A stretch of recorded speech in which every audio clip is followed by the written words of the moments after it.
नमस्कार, मैं हूं मानस पांडे और यूपी पीसीएस मेंस के लिए डेली आंसर राइटिंग प्रैक्टिस में मैं आज आपको बताने जा रहा हूं यूपी पीसीएस मेंस के जीएस पेपर 3 का एक बहुत ज़रूरी टॉपिक जो क्या है, जो अलग अलग डिजास्टर होती है ना उनके बारे में। तो आज जो डिजास्टर मैंने चूज किया है वो क्या है, वो डैम का फेलियर है। यानी बांध अगर फेल कर जाए तो उससे क्या क्या होता है। तो प्रश्न समझिएगा, आपको क्या करना है ये समझिए। सबसे पहले ये पूरा मैं प्रश्न आपको बता रहा हूं, प्रश्न का उत्तर सही उत्तर कैसे लिखा जाता है ये बता रहा हूं। सबसे पहले आप ध्यान से ये पूरा प्रश्न देख लीजिए, उत्तर को मैंने कैसे लिखा है ये देख लीजिए।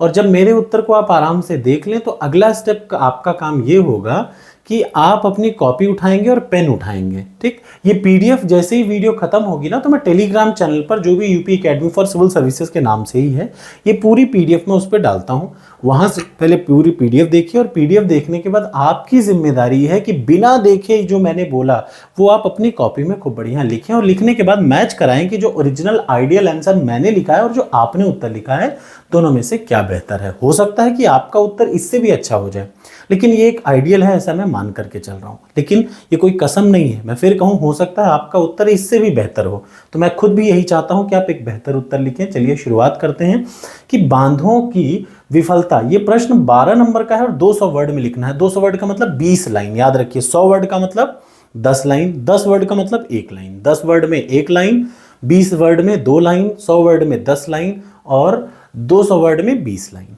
क्लियर है? तो चलिए शुरुआत करते हैं। बांधों की विफलता हमेशा विनाशकारी होती है, खास तौर की बहाव की ओर। यानी देखिए, जहां पे भी डैम बनाएंगे तो एक ऊंचाई से पानी आ रहा होगा और एक ढलान की तरफ जाएगा। तो जब डैम टूटेगा तो सारा नुकसान ढलान की तरफ होगा, ऊंचाई साइड पे कोई नुकसान नहीं होगा। सारा नुकसान होगा नीचे ढलान की तरफ। वहां जो लोग होंगे वो बह जाएंगे, जो उनके पूरे के पूरे इलाके हैं वो सब जलमग्न हो जाएंगे। वही प्रश्न है कि बांधों की विफलता हमेशा विनाशकारी होती है, खासकर बहाव की ओर, जिसके परिणाम स्वरूप जानमाल का भारी नुकसान होता है। बांधों की विफलता के विभिन्न कारणों का विश्लेषण करें विथ एग्जाम्पल। यानी हमेशा याद रखिए, कोई भी बात आप अपनी रखें तो बिना एग्जाम्पल के रखना एक बेवकूफ़ी होती है। तो चलिए शुरुआत करते हैं। इंग्लिश और हिंदी दोनों में ये है।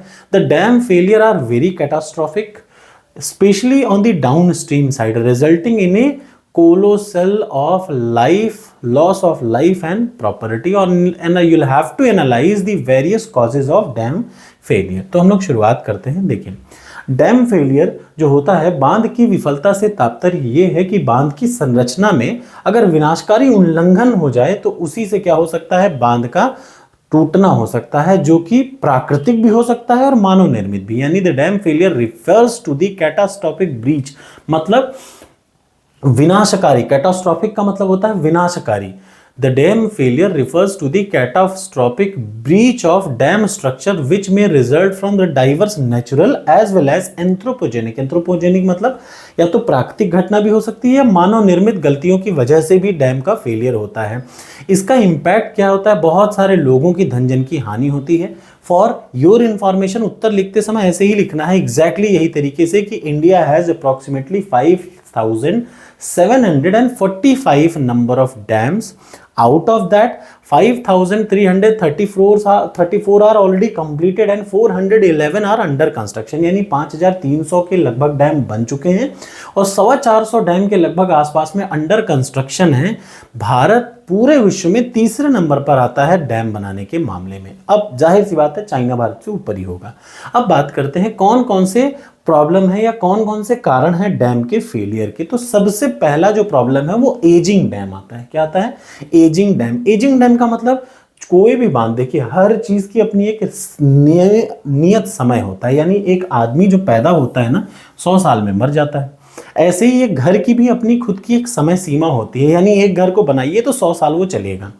अब 100 साल के बाद वो कभी भी गिर सकता है। ठीक वैसे ही जो बांध होते हैं ना, उनकी भी एक लिमिट है। आज के हिसाब से भारत में याद रखिए 1000 से ऐसे बांध हैं, 1000 से ज़्यादा बांध जो 2025 में लगभग 50 साल पुराने हो जाएंगे। तो एजिंग डैम का मतलब ऐसे बांध जो एक निर्धारित सीमा को पार कर जा रहे हैं। यानी 50 साल जिन बांधों को पार हो गया है, अब वो जर्जर हो चुके हैं।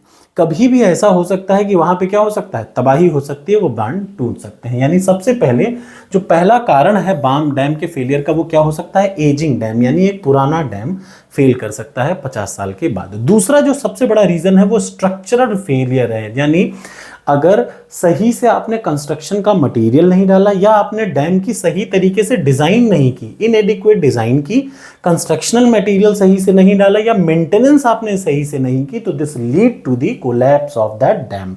दूसरा, पहला क्या है, एजिंग डैम, उम्र बीत जाए, या दूसरा आपने सही से उसका स्ट्रक्चर नहीं बनाया, फेल कर गया। तीसरा, एक्सट्रीम वेदर इवेंट, देखिए कभी कभी होता है बहुत ज्यादा बारिश हो जाती है, इतनी ज्यादा बारिश हो जाती है, ये चरम मौसम की सीमाएं हैं, ठीक, बहुत भारी बारिश होगी या भारी बाढ़ आएगा जिसकी वजह से वो डैम जो है वो लोड नहीं ले पाएगा और टूट सकता है, ठीक। डैम टूटना एक बहुत बड़ी बात होती है। डैम टूटने के साथ ही भाई डैम के पीछे कितने लाखों टन क्यूसेक पानी रहता है वो जाएगा, और पानी से तबाही ज़्यादा कोई और कर नहीं सकता। तो अगर कहीं बहुत ज़्यादा बारिश हो जाए या कहीं बहुत ज़्यादा बड़ी बाढ़ आ जाए, और वो तब उस कंडीशन में तो डैम उसको सपोर्ट ही नहीं कर पाएगा ना, डैम क्या हो जाएगा, टूट जाएगा। एग्जाम्पल के तौर पे 1979 में 1979 पे गुजरात में मच्छू बांध टूटा और कितने बड़े लेवल पे तबाही हुई, ये आप सभी ने देखा। आगे चल के इसका एग्जाम्पल मैं फिर से दूंगा, बट अभी आपको यहाँ तक देखना है। अगला आ जाइए, और क्या क्या वजह हो सकती है। भूगर्भीय अस्थिरता। भूगर्भीय अस्थिरता क्या है, आमतौर पे जो भारत का नॉर्दर्न इंडिया वाला जो साइड है ना, वो टेक्टोनिक प्लेट के ऊपर है। सारे वर्ल्ड में जितने भी महाद्वीप हैं वो टेक्टोनिक प्लेट के ऊपर हैं, वो प्लेटें लगातार मूव करती रहती हैं। अब भारत की नॉर्दर्न इंडिया की प्लेट लगातार मूव करेगी जो कि नेपाल की प्लेट से टकराती है, यानी उस रेंज में अगर कोई भी डैम बना है और वहां पे एकाएक भूकंप आ जाता है तो भूगर्भीय अस्थिरता यानी जियोलॉजिकल इनस्टेबिलिटी हो जाएगी। तो due to landslide, due to tectonic activity, the dam में ऑल्सो डैमेज। एक डैम जो है वो टेक्टोनिक एक्टिविटी या फिर लैंडस्लाइड की वजह से भी डैमेज हो सकता है। ओवर टॉपिंग क्या होता है, अगला एक और जो रीजन क्या है वो ओवर टॉपिंग। अगर डैम के ऊपर से लगातार पानी बह रहा होगा, देखिए डैम को ओवरफ्लो करके लगातार पानी बह रहा होगा, यानी डैम में जरूरत, भाई देखिए ओवरफ्लो कब करता है डैम, ये भी समझ लीजिए। आमतौर पे समझिए डैम की आकृति कुछ ऐसी होती है, ये डैम है, ठीक, और ये ऐसे होता है डैम, ठीक। अब डैम में इधर पूरा का पूरा क्या हो रहा है, पानी जमा हो रहा है। अगर यहां से लगातार पानी ऊपर से फ्लो करता रहेगा, यानी इसका मतलब आप समझिए ये बीच बीच में आपने गेट जो है वो खोले नहीं है। अगर आप इसको बंद रखेंगे और ये ओवरफ्लो होकर गिरता रहेगा, यानी इस डैम के इस इलाके पे हाई टेंशन रहेगा, ज्यादा लोड रहेगा, ये डैम कभी भी कोलैप्स कर सकता है। यानी ओवर टॉपिंग का यही मतलब होता है कि डैम के ऊपर से जो पानी बहता है ना, अगर ऊपर से लगातार पानी बहेगा तो डैम के ऊपर ज्यादा लोड पड़ेगा। और क्या है, फाउंडेशनल प्रॉब्लम। फाउंडेशनल प्रॉब्लम क्या होता है, अगर डैम का जो बेस है ना, देखिए डैम का बेस हमेशा चौड़ा होना चाहिए। ये मान लीजिए डैम है, ठीक, ये डैम है, इधर से पानी भर रहा है, ध्यान से देखिए। अब अगर ये बेस चौड़ा नहीं होगा, बेस अगर इसका चौड़ा नहीं होगा तो ये डैम कभी भी कोलैप्स कर सकता है। यानी डिजाइन करते समय डैम का जो बेस होता है ना, वो नींव में अगर समस्या है तो कभी भी कोलैप्स कर जाएगा। अगली क्या चीज है, परिचालन की विफलताएं, यानी ऑपरेशनल प्रॉब्लम भी हो सकती है, याद रखिएगा। ऑपरेशनल फेलियर क्या होता है, इनप्रॉपर ऑपरेशन ऑफ डैम। देखिए इनप्रॉपर ऑपरेशन होता क्या है, आप समझिए। डैम में कहा जाता है कि मान लीजिए कि ये डैम है, ध्यान से देखिए, ये डैम है, ठीक, इधर डैम के पानी पूरा इकट्ठा किया हुआ है। अब ऑपरेशनल प्रॉब्लम होती क्या है, ये डैम के बाईं तरफ पूरा का पूरा पानी इकट्ठा हुआ है। अब अगर ये देख लीजिए, इसमें बड़े बड़े बीच बीच में गेट लगे रहते हैं। अगर आप पानी को जबरदस्ती स्टोर किए हुए हैं तो इसका मतलब आपको ऑपरेशनल प्रॉब्लम होगी, डैम पे ज्यादा लोड पड़ेगा। इसलिए समय समय पे गेट खोल के पानी को, एक्सेस पानी को यहां से बाहर निकालते रहिए, तभी जाके क्या होगा, डैम पे पानी का लोड कम रहेगा। तो ऑपरेशनल प्रॉब्लम कम होगी। अगर आप डैम को पूरा भर देंगे, ऊपर तक नटाई तक भर दीजिए, तो डैम निश्चित तौर पे कोलैप्स कर सकता है। ये भी एक बड़ी प्रॉब्लम है, यानी ऑपरेशनल प्रॉब्लम। अब इसके बाद आप दो एग्जांपल जरूर देंगे जब भी कभी डैम की प्रॉब्लम होगी तो। देखिए, एक तो आप गुजरात के डैम का देंगे, मच्छू डैम। 1979 में मच्छू डैम फेलियर हुआ, एक्सेसिव रेन, बहुत ज़्यादा बारिश हुई, उसकी वजह से बाढ़ की स्थिति बनी और उस बाढ़ की स्थिति को ये डैम सहन नहीं कर चुका, तो मच्छू 2 डैम गुजरात में क्या कर दिया, टूट गया। उसकी वजह से कितने लोग मारे गए आपको विश्वास नहीं होगा, बहुत ज़्यादा लोग मारे गए थे। दूसरा क्या है, बैंक्यूए डैम। बैंक्यूए डैम कहाँ पे है, ये चाइना का डैम है, 1975 में हेनान प्रांत में।